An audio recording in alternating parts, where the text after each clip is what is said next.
नमस्कार मंगळवेढेकर, स्वागत आहे तुमचं आयकॉनिक मंगळवेढा या युट्यूब चॅनलमध्ये आणि इंस्टाग्राम चॅनलमध्ये. आज आपण भेट देण्यासाठी आलेलो आहोत सुप्रिया जगताप यांच्या निवासस्थानी. तर आज आपण त्यांना भरपूर असे प्रश्न जे की तुम्ही मला कमेंट मार्फत विचारलेले आहात त्याचे आपण उत्तर घेण्यासाठी इथे आलेलो आहोत. नमस्कार ताई. नमस्कार.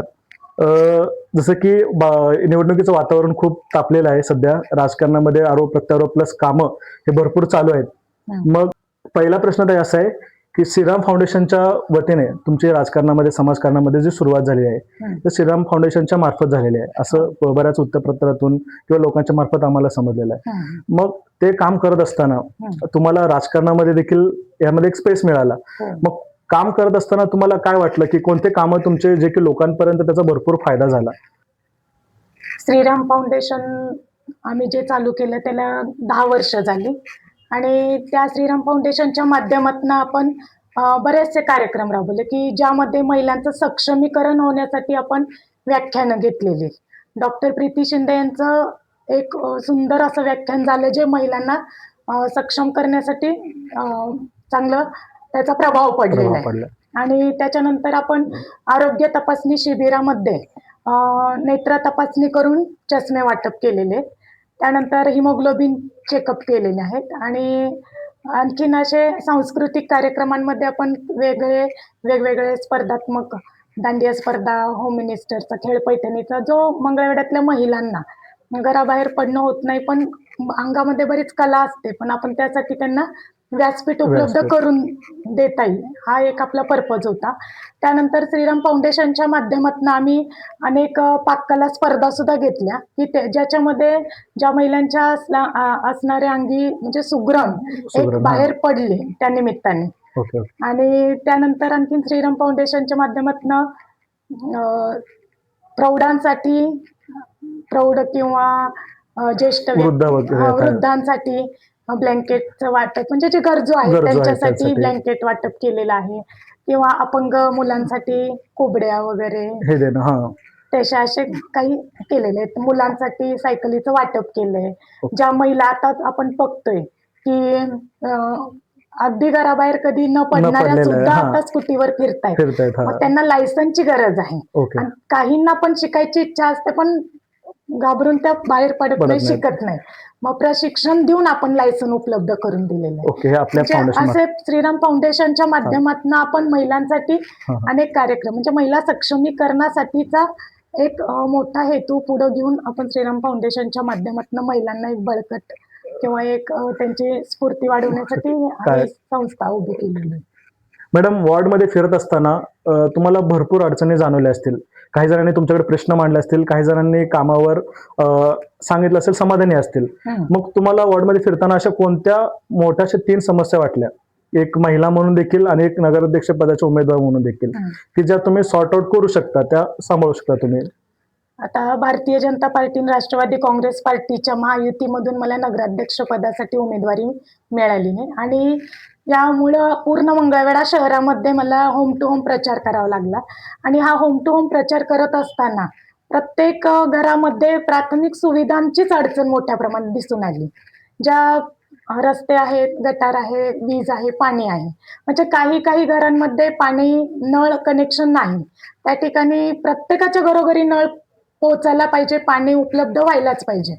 आणि त्यासाठी एक आपला प्रयत्न असणार आहे की जनतेतनं मला असं कळलं की आमच्या घरापर्यंत अजून नळ पोहोचलेला नाही किंवा एक दिवसाआड जे पाणी येतं ते रोजचं रोज कसं उपलब्ध होईल यासाठी सुद्धा एक आपण म्हणजे रोजचं पाणी पिण्याचं शुद्ध पाणी हा एक त्यामध्ये मोठा पर्पज आहे. नुसतं पाणी असून चालत नाही, मग आरोग्य लोकांचं चांगलं राहावं यासाठी आपल्याला शुद्ध पाण्याची गरज आहे आणि ते पाणी मी जनतेसाठी उपलब्ध करून देण्याला प्रयत्न करणार.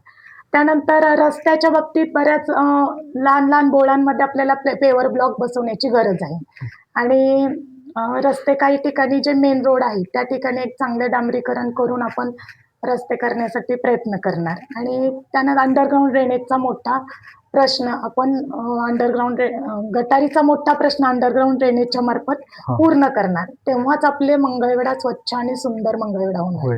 म्हणजे माझं मेन विजन आहे स्वच्छ मंगळवेढा आणि सुंदर मंगळवेढा कसं सर्वांगीण विकासासाठी हे महत्वाचं आहे आणि मंगळवेढ्याचं नाव एक उज्ज्वल करण्यासाठी हा माझा एक हेतू आहे. ओके. मॅडम, जसं की काल आम्ही एक रील बघत होतो इंस्टावरती, बातमी काल खूप व्हायरल झाल्या की अभिनच्या बद्दल ही बातमी आहे, माझी प्रश्न आहे हा लोकांतर्फे की समाधान दादा 4 वर्षाचे असल्यापासून सांभाळलेला आहे, अशा प्रकारचं एक वक्तव्य अभिननी केलं होतं, जे की नगराध्यक्ष त्याही उमेदवार आहेत. मग त्या उमेदवाराचं खंडन करताना आम्ही अंजलीताईंचं देखील एक स्टेटमेंट ऐकलं. मग याबाबत तुमचं असं वैयक्तिक काय मत आहे की आता यामध्ये त्यांनी जे वक्तव्य केलेलं आहे की त्यांचं मत त्यांना मिळेल असं. समाधानाचं मत भेटेल म्हणून? पण एका प्रचार रॅली आमची झाली होती. भारतीय जनता पार्टी आणि राष्ट्रवादी काँग्रेस पार्टीची एक मोठी प्रचार रॅली झाली, ज्यामध्ये सर्व उमेदवार, नगराध्यक्ष आणि आमदार साहेब सुद्धा होते. आणि ही रॅली झाल्यानंतर त्यांची एक मुलाखत घेण्यात आली आणि त्या मुलाखतीत त्यांच्याकडनं हे उत्तर आलं की मी सुप्रियाताईंच्या पाठीमागं एक लाडका भाऊ म्हणून उभा आहे. जसं सरकारने लाडकी बहीण योजना आणली आणि सगळ्या बहिणींची मनं जिंकली, तसंच मी एक लाडकी बहीण म्हणून आमदार साहेबांचं मन जिंकलेलं आणि ते माझ्या पाठीशी भावासारखे खंबीर उभे आहेत. त्यामुळं आणि विषय राहिला की ते जे समोरचे उमेदवार म्हणतात की त्यांच्या 4 वर्षापासूनचे जे आहे संबंध, तर त्यासाठी त्यांचा घरातनच त्यांच्या पत्नींनी, अंजलीताईंनी आणि त्यांच्या मातोश्रींनी आपल्याला योग्य उत्तर दिलेले आहे. त्यामुळे याबद्दल मी काही बोलू शकणार नाही, म्हणजे शंकाच नाही. मॅडम, जसं की प्रचार सभा चालू असतात, कॉर्नर सभा चालू असतात, त्यामध्ये तीर्थक्षेत्र विकास आघाडी करून आता प्रश्न निघालाच, तर भरपूर टीका आप्पांवरती होते, त्यांच्या कामांवरती होते की कामांचे भरपूर त्यांनी घोटाळे केले आहेत किंवा काय असेल. त्याबाबत तुमचं मत काय? आता राजकारण म्हटलं की इलेक्शनच्या पुढे या टीका चालूच राहतात आणि या टीका करण्यापेक्षा मंगळवेढा शहराचा विकासाचं विजन याच्यावर मी जास्त भर दिलेला आहे. त्यामुळं या गोष्टीकडे लक्ष देण्यासाठी सध्या भारतीय जनता पार्टी आणि राष्ट्रवादी काँग्रेस पार्टीच्या वतीने मला फक्त एक आमदार साहेबांच्या मार्गदर्शनातनं मंगळवेढा शहराच्या विकासाचं विजन जनतेसमोर फक्त मांडायचं. त्यामुळे या टीकाकारांकडे लक्ष देण्यासाठी आपल्याला वेळ नाही किंवा त्यात काही अर्थ पण नाही. ओके मॅडम, माझा जो पुढचा असा प्रश्न आहे की आपल्या मंगळवेढ्याला दामाजी भूमी म्हटलं जातं, संत भूमी म्हटलं जातं. बऱ्यापैकी भरपूर लोक हे पंढरपूरला जायच्या आधी आपल्या दामाजी पंताचं दर्शन वगैरे घेतात किंवा आपल्या 18 ते 19 संतांचा वारसा लाभलेल्या मंगळवेढ्यात दर्शन घेत असतात. पण भरपूर संतांच्या समाध्या देखील नाही आहेत किंवा त्यांची एक चांगली अशी मूर्ती नाही आहेत किंवा आपल्या मंगळवेढ्याला एक पर्यटन स्थळ जे की छत्रपती शिवाजी महाराजांचं किल्ला, जिथे वास्तव्य आपले महाराज होते, त्याची देखील बऱ्यापैकी हानी झालेली आहे त्या किल्ल्याची वगैरे. तर त्याबाबत आपलं 5 वर्षामध्ये विजन काय असणार आहे की आपल्या समोर याबाबत? आता बऱ्याच दिवसांचा पेंडिंग प्रश्न आहे महात्मा बसवेश्वर स्मारक आणि संत चोखामेळा स्मारक. या स्मारकांबरोबर अनेक संत पुरुषांचे, सगळे आपले किंवा आपल्या महात्म्यांचे, त्या सगळ्यांचे स्मारक उभं करून एक चांगली संतसृष्टी निर्माण करायची या 5 वर्षामध्ये. आणि किल्ला भागामध्ये जे आपल्या शिवाजी महाराजांचे पदस्पर्शाने पावन झालेला भाग आहे, तिथे एक चांगलं पर्यटन स्थळ करावं की जसं तुम्ही म्हटलं की जात जात आपल्या दामाजी पंतांची भेट घेऊन पुढे पंढरपूरला जातात, तर दामाजी पंतांचं मंदिर सुद्धा तेवढंच पर्यटन स्थळ म्हणून आपण चांगलं करणार आहे. आणि तो किल्ला भाग सुद्धा एक प्रेक्षणीय स्थळ मंगळवेढ्यातलं असं करण्यासाठी एक माझं विजन असणार आहे, ज्याच्यातनं आपल्या संतांचा वारसा पण जोपासला जाणार आहे आणि एक मंगळवेढ्याचं असलेली संतांची भूमी ही एक महाराष्ट्रामध्ये किंवा जगामध्ये एक पूर्ण कानाकोपऱ्यात नाव गेलेलं आहे.